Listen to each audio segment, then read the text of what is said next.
여러분, 성경에는요 내러티브가 정말 많이 나옵니다. 특히 구약은 40%가 내러티브예요. 그러니까 하나님 말씀 그 진리를 어떤 식으로 우리에게 전해주고 있느냐, 이야기 형태로 어떤 이야기를 해주는 것처럼 그렇게 우리에게 성경은 전해주고 있는 겁니다. 그 모든 것이 다 하나님의 이야기예요. 겉으로 드러나기에는요 이스라엘 민족이 나오고 있어요. 겉으로 드러나기에는 어떤 사람의 이야기가 나오고 있습니다. 하지만 성경이 그 이야기를 하고 있다고 한다면 그 이야기의 근저에 흐르고 있는 건 바로 뭐냐? 하나님의 역사하심이에요.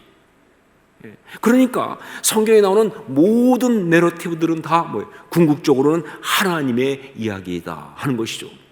자, 그런데 여기서 한 가지 더 우리가 놓치지 않고 봐야 될 것이 있습니다. 그것은 성경에 나오는 모든 내러티브들, 그것이 뭐 사탄 마귀의 이야기든 이스라엘 민족의 이야기든 그게 어떤 사람의 이야기든 심지어 그 사람이 이방인이고 그 사람이 악인인 그런 사람의 이야기든 여튼간에 다 하나님의 이야기예요. 하나님의 역사하심의 이야기인데, 그런데 거기서 조금 더 들어가면요 그 모든 이야기는 사실은 하나님의 사랑 이야기라는 거예요. 그냥 하나님의 이야기가 아니라 하나님의 사랑 이야기라는 거예요.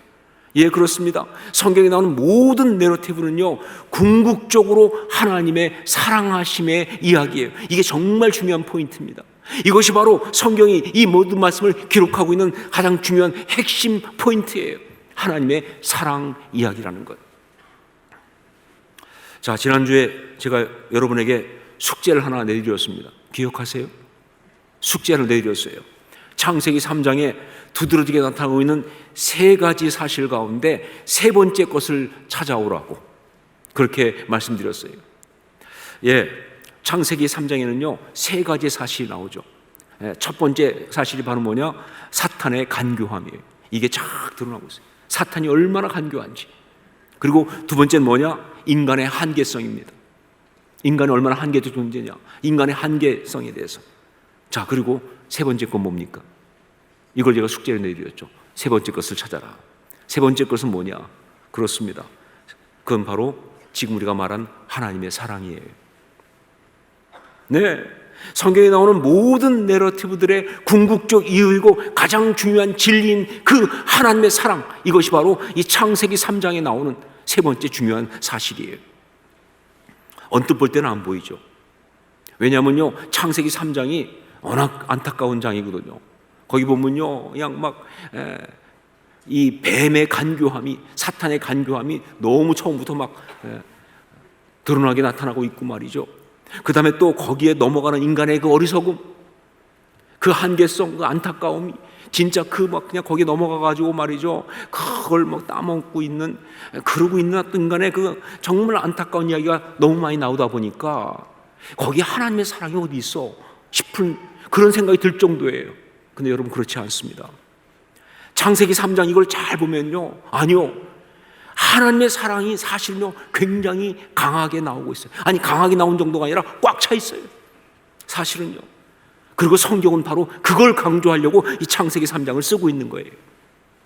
그걸 이야기해 주려고 이 창세기 3장에 내러티브를 하고 있는 거예요. 그리고 이것이 바로 에덴 동산을 지켜라 라는 이 말씀의 핵심 메시지가 되는 것이죠. 자, 창세기 3장 이 이야기 가운데 담겨있는 하나님의 사랑, 어떤 것들이 있는지를 함께 보도록 하겠습니다. 첫 번째, 믿고 맡기고 기다리시는 하나님. 믿고 맡기고 기다리시는 하나님. 아담과 하와가 뱀의 유혹을 받고 거기에 넘어가서 선악과를 따먹을 때까지 성경을 보면 하나님은 전혀 개입하지 않습니다. 예, 아담과 하와가 그 뱀의 유혹에 넘어가서 선악과를 따먹을 때까지 하나님은 전혀 개입하지 않았어요. 제가 어릴 때는요 이게 정말 이해가 안 되고 너무 안타까웠어요. 아니 그게 얼마나 무서운 일인데 하나님은 그들이 선악과를 따먹기 전에 그때 이놈 그러고 나타나셨어야죠, 그렇죠? 아니면 안 된다, 멈춰라 이렇게 말씀하시든지 말이죠. 아니면 말이죠 급하면 그 못 먹게 입을 틀어 막으시든지 말이죠. 그런데 왜 하나님은 아무것도 안 하셨는지. 왜 하나님은 아무것도 안 하셨는지. 하나님이 모르실 수는 없는 거 아니에요. 그런데 왜 일이 벌어지기까지 아무것도 안 하셨는지. 그 엄청난 일인데. 자, 그런데 제대로 이 말씀을 알고 보니까 그건 바로 하나님의 사랑이었습니다. 그게 바로 하나님의 사랑이었다. 하나님은요, 아담과 하와에게 선악과를 먹지 말라고 미리 말씀하셨어요. 그렇게 말씀하셨기 때문에 결과적으로 잘못되는 그런 일이 있을 수 있지만, 그래도 하나님은 믿고 맡기고 기다리시는 거예요. 왜? 그게 인격적인 사랑이니까. 여러분, 제가 지난번에 한번 말씀드렸죠. 김영석 교수님, 저희 은사이기도 한 그분이 해주셨던 말대로 말이죠. 사랑은 상대방의 자유에는 손대지 않는 겁니다. 그게 사랑입니다. 사랑은 상대방의 자유에는 손대지 않는 것. 그게 사랑입니다. 우리 중에 보면요, 사랑이라는 이름으로 행해지는 그 많은 폭력과 안타까운 이야기는 바로 이것 때문에 일어나는데요. 자꾸 자유를 손대니까. 사랑하니까 못하게, 사랑하니까 뭐 이런 식으로, 사랑하니까 푸시하고, 사랑하니까, 그건 사랑이 아니라는 거예요. 아무리 내 생각과 다르고 그 결정이 내게 굉장한 아픔을 주는 그런 것이라 할지라도 그가 그렇게 결정한다면 그저 믿고 맡기고 기다리는 것, 이게 바로 사랑이에요. 하나님은 우리를 사랑하시기 때문에 그렇게 아무것도 하지 않고 그냥 기다리신 거예요. 우리를 존중하시니까 우리의 자유에는 손대지 않으실 그런 마음으로. 여러분, 이런 하나님의 사랑 이야기가 창세기 3장에 꽉 차 있는 거예요. 두 번째는 찾아가시는 하나님입니다. 하나님의 사랑이 뭐냐? 찾아가시는 하나님. 8절로 9절 말씀을 함께 읽겠습니다. 8절 9절 같이 읽습니다. 그들이 그날 바람이 불 때 동산에 거니시는 여호와 하나님의 소리를 듣고 아담과 그의 아내가 여호와 하나님의 낯을 피하여 동산 나무 사이에 숨은지라. 여호와 하나님이 아담을 부르시며 그에게 이르시되 내가 어디 있느냐. 아담과 하와가 범죄한 후에 하나님의 낯을 피하여 숨었습니다. 이게 무슨 뜻이냐? 이건 바로 하나님과의 관계를 끊었다, 그 뜻입니다. 하나님의 낯을 피하여 숨었다. 이게 무슨 뜻이냐? 하나님과의 관계를 끊었다, 그 뜻이에요. 여러분, 이게 바로 죄의 악순환이에요. 죄는요, 정말 이래서 정말 무서운 겁니다. 범죄하면서 그것 때문에 하나님의 낯을 피하여 숨게 되고, 그러니까 점점 더 하나님과 멀어지고, 그러니까 그 삶이 더 어려워지고, 그러니까 더 범죄하고, 그러니까 더 하나님을 피하게 되고, 그러니까 더 멀어지고 하는 이 악순환이 바로 지금 벌어지고 있는 거예요. 이게 바로 유혹하는 사탄의 노림수예요. 이게 그 사탄이 원하는 거예요. 이렇게 되라고. 자, 그런데 이런 상황에서 하나님이 먼저 찾으십니다. 하나님이 먼저 아담을 부르십니다. 여러분, 솔직히 말해서 하나님은 아쉬울 게 없어요. 정말 죄는 그들이 지었습니다. 그리고 또 못나게 그들이 먼저 피해, 죄를 져놓고 그들이 먼저 숨어 그러고 있기 때문에 그들이 나와야죠. 그들이 먼저 회개하고 나와야지 하나님이 당신을 피하여 숨은 그들에게 먼저 말을 거실 이유가 없다, 그 말이에요. 인간적으로 생각하면요, 억울해서라도 그렇게 하면 안 되죠. 그런데 하나님은 그들을 찾아가십니다. 가서 숨어있는 그들에게 마치 아무것도 모르시는 것처럼 아담아, 내가 어디 있느냐 라고 말을 거십니다. 이게 무슨 얘기냐? 하나님은 지금 그들이 끊어버린 관계를 다시 잇고 계시는 거예요. 하나님은 그들이 끊어버린 관계를 다시 이어주고 있는 거예요. 왜? 사랑하니까. 그게 사랑이에요. 그게 사랑이에요. 여러분, 내 사랑은 찾아가는 것입니다. 사랑은 먼저 손을 내미는 것입니다. 경우 따지고 옳고 그름 따지고 상황 따지고 명분 따지고 그러는 것이 아니라 말이죠. 관계를 회복하기 위해서, 공동체를 살리기 위해서, 가정을 살리기 위해서, 아니 그 영혼을 살리기 위해서 그냥 자존심도 다 버리고 먼저 찾아가서 먼저 손을 내밀고 필요하면 무릎도 꿇는 거예요. 네. 그래서 사랑은요, 성숙한 자만이 합니다. 미성숙하면 사랑 못하는 거예요. 성숙한 자만 사랑하는 거예요. 하나님은 바로 그렇게 하셨습니다. 그런 하나님의 사랑 이야기가 창세기 3장에 꽉 차 있어요. 자, 세 번째, 언약을 주시는 하나님입니다. 언약을 주시는 하나님. 죄를 지으면 그 죄의 결과에 매일 수밖에 없어요. 그래서 성경이 뭐라고 말합니까? 죄의 삭은 사망이다, 이렇게 말합니다. 죄를 지으면 그 죄의 결과에 매일 수밖에 없어요. 자, 그런데 그 죄의 결과, 거기에 매이는 것을 갖다가 다른 말로 뭐라고 말하느냐? 바로 그것이 저주라는 말입니다. 저주. 여러분, 우리는 보통 저주 그러면 너무 주술적인 생각만 해요. 그래가지고 막 저주 그러면 뭐예요? 인형 만들어가지고 바늘로 막 찌르는 거. 사극을 너무 많이 봐서 그래요. 아니면 뭐예요? 화살 쏘는 거 막. 아니면 막 말로 막 여기서 막 이렇게 아또 아주 해코지하는 말 막 하면서 막 그렇게 주문 거는 거 뭐 이런 것들만 생각하는데, 여러분, 저주는요 그렇게 주술적인 어떤 그런 부분만이 아니라 저주는 굉장히 폭넓습니다. 저주는요 한마디로 말하면 죄의 결과가 저주예요. 그 결과를 통보하는 게 저주하는 거예요.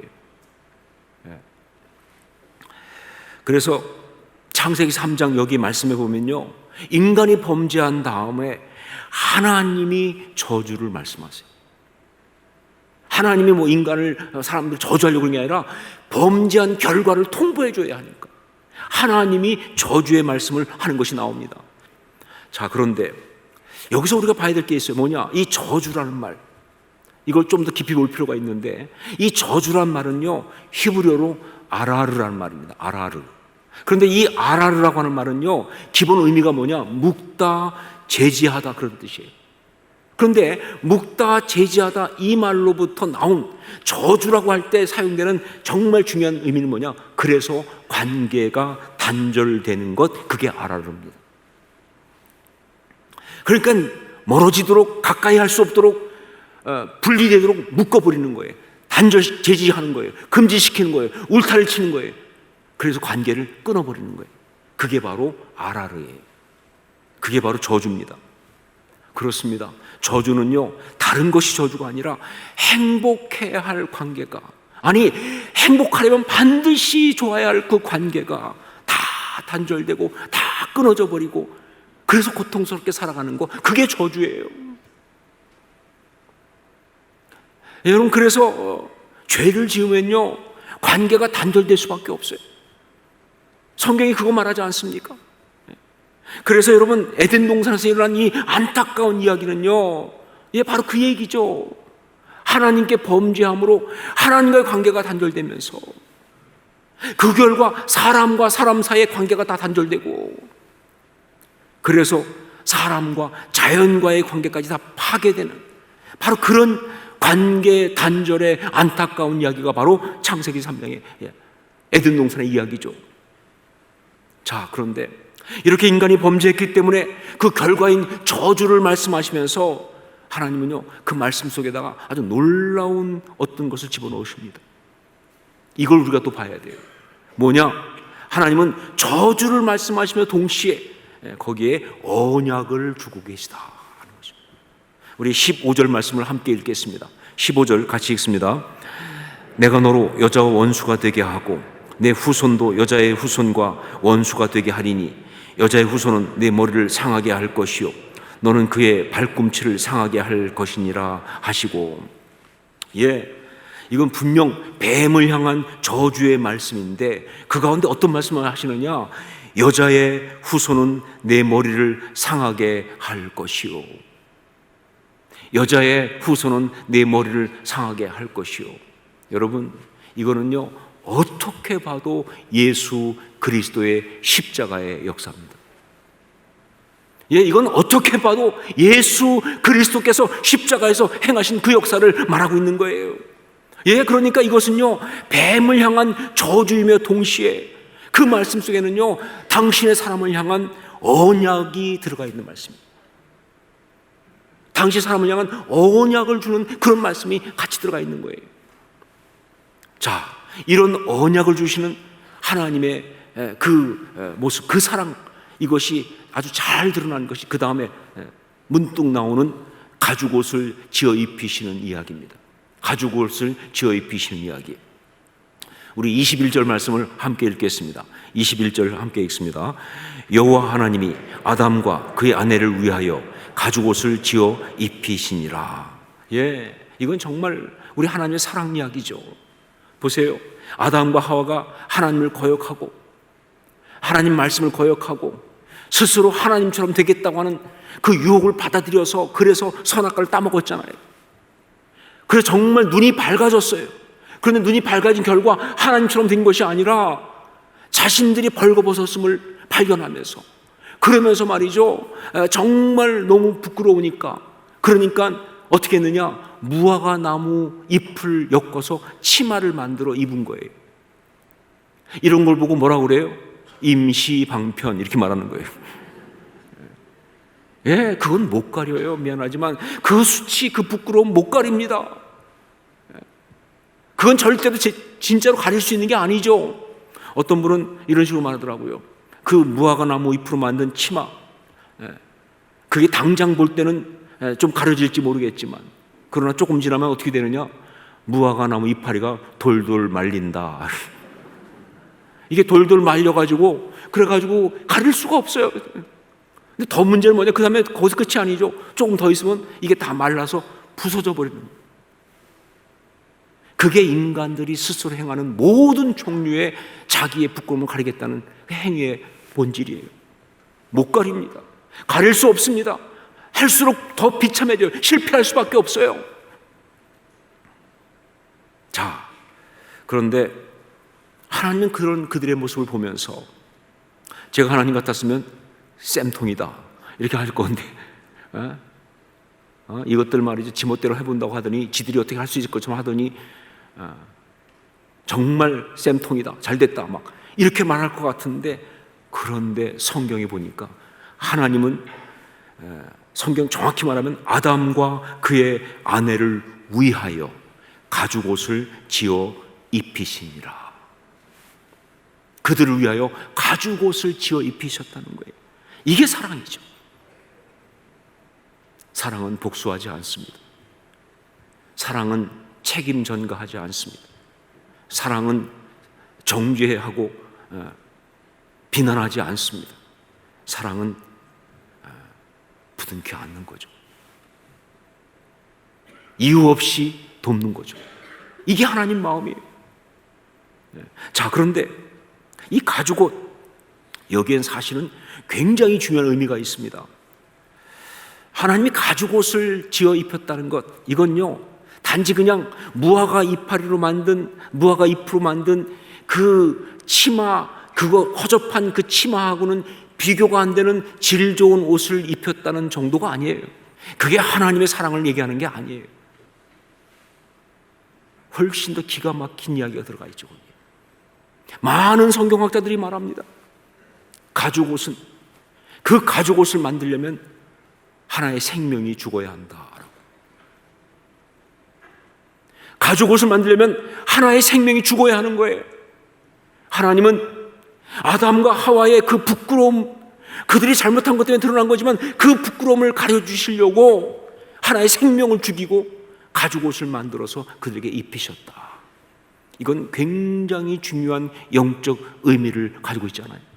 예, 이거는요 누가 봐도 어떻게 봐도 뭐예요? 예수 그리스도의 십자가의 대속 이야기입니다. 우리 죄를 속하시기 위해서 친히 십자가에 달려 생명을 버리신 그 대속의 이야기죠. 이건요 바로 그 이야기하고 계시는 거예요. 그러니까 그들을 위해 가죽 옷을 지어 입히시니라. 이건 언약이에요. 단지 가죽 옷만이 아니라 이건 언약을 말씀하신 거예요. 그들을 구원하실 언약을 말씀하신 거예요. 예수 그리스도의 십자가의 그 구속의 그 구원의 언약을 말씀하신 거예요. 여러분, 이거 절대 영예 아닙니다. 무슨 영적으로 너무 심한 해석이 아니냐? 아니, 그렇지 않아요. 성경 말씀에 대한 올바른 해석이에요. 왜냐하면요, 성경의 말씀은 다 영적 진리를 담고 있으니까 말이죠. 이게 하나님의 사랑이에요. 하나님의 사랑은요, 언약을 주시는 하나님이에요. 창세기 3장, 이 안타까운 이야기는요, 사탄의 간교함이 먼저 두드러지게 나오고 있고요, 그리고 또 이어서 인간의 한계성이라는 게 정말 강하게 드러나고 있습니다. 스스로 자기의 한계성을 부정하고 하나님처럼 되겠다고 했다가 결국은 선악과를 따먹고 나서는 오히려 눈이 밝아져가지고 그 부끄러움을 보고 그걸 가리지 못해 몸부림치는 그 어리석음, 그게 한계죠. 사실은요, 인간은 그런 존재인 거예요. 그런 게 너무나 잘 드러나고 있어요. 그런데 다시 말하지만 사실 이 창세기 3장에 가장 강하게 드러나고 있는, 창세기 3장을 꽉 채우고 있는, 정말 감동적으로 창세기 3장이 말해주고 있는 진짜는 뭐냐? 하나님의 사랑입니다. 하나님의 사랑. 예. 그 상황 속에서도 당신의 자녀들의 그 공동체를 아름답게 지켜내시는 하나님의 사랑 이야기. 여러분, 그러니까 우리가 에덴 동산을 지켜라라고 하는 이 말씀을, 이 사명을 감당하기 위해서 붙들어야 될 것은 바로 뭐냐? 하나님의 사랑, 그것입니다. 사탄의 간교함도 알아야 하고 인간의 한계성을 인정하는 것도 중요하지만 무엇보다 하나님의 사랑, 이것을 붙들고 의지하는 것이 바로 에덴 동산을 지키는 그런 것이다. 우리 가정, 하나님의 사랑으로 만들어진 것입니다. 여러분, 이거 잊으시면 안 돼요. 이거 의심하지 마세요. 여기에서 흔들리지 마세요. 여러 가지 어려운 게 많아도요, 우리 가정 하나님의 사랑으로 만들어진 거예요. 그리고 우리 가정, 그렇습니다, 하나님의 사랑으로 지켜지는 겁니다. 하나님의 사랑으로 공급되고 하나님의 사랑으로 그 모든 것이 운영되는, 그게 바로 우리 가정입니다. 그렇죠. 하나님의 사랑을 받아서 그걸 서로 공급하면서 그 사랑을 누리면서 우리 가정은 에덴 동산이 되는 것이다. 그리고 그렇게 지키는 거예요. 그리고 하나님의 사랑, 그 언약이 우리 가정의 소망입니다. 하나님의 사랑, 그 언약이 우리 가정의 소망이에요. 살아가다 보면 가정에 어려움이 있을 수 있어요. 정말 절망스러울 수밖에 없는 그런 상황들이 올 수도 있어요. 그러나 여러분, 그 순간에도 기억할 건 뭐냐? 아니요, 우리 가정을 향한 하나님의 약속이 있어요. 언약이 있습니다. 그게 우리 가정의 소망이에요. 그것이 우리 가정을 회복할 수 있는 정말 가장 중요한 포인트예요. 하나님의 언약, 이것이 바로 우리 가정의 소망이고 우리 가정을 온전히 회복하는 그런 역사다. 에덴 동산을 지켜라. 여러분, 이 사명 받은 거 알고 계시죠? 우리 모두가 다 받은 사명입니다. 지금 상황이 어떻든 상관없이 우리 모두가 받은 사명이에요. 에덴 동산을 지켜라. 이 거룩한 사명을 다른 것이 아니라 하나님의 사랑을 부여잡으면서 온전히 감당하는 저와 여러분 될 수 있기를 주의 이름으로 축원합니다.